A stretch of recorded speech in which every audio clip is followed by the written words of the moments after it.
All right, we got 365 clean by summertime John. Lofty goal. He's going to have to be dialed in to hit it. We're doing some power cleans today. Start with the setup. A little bit of a dynamic setup, a little bit of a rock forward into it. Shoulders come forward a little bit. So this is an area we looked at last time.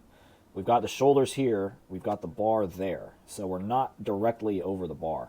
That's automatically going to move our weight that way from the get-go. So that's why it's important that we keep a nice tall chest, that we keep our shoulders back a little bit. We want our shoulders ideally, instead of right here, we want that ball of the shoulder to be more like right there, which pretty small difference, but as you can see, we're directly above the bar in this angle, which is just going to make it easier to transfer our force that direction.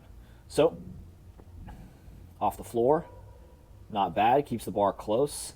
We can see right here, the bar's just gone straight up, but because we started with the shoulders forward, we now have this little gap right here between the knees and the bar.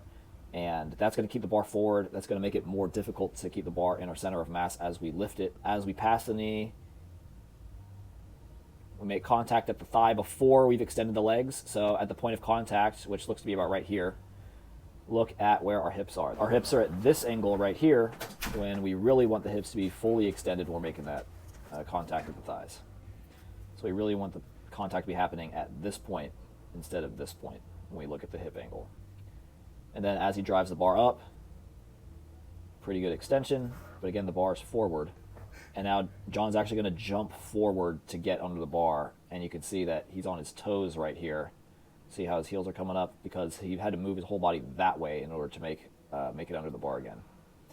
And then same thing as last time, the elbows are nice and low. We want to drive the elbows up, so we build this nice shelf, so we want the elbows more at this angle instead of this angle right here. So in full speed, this is what our 275 power clean looked like today.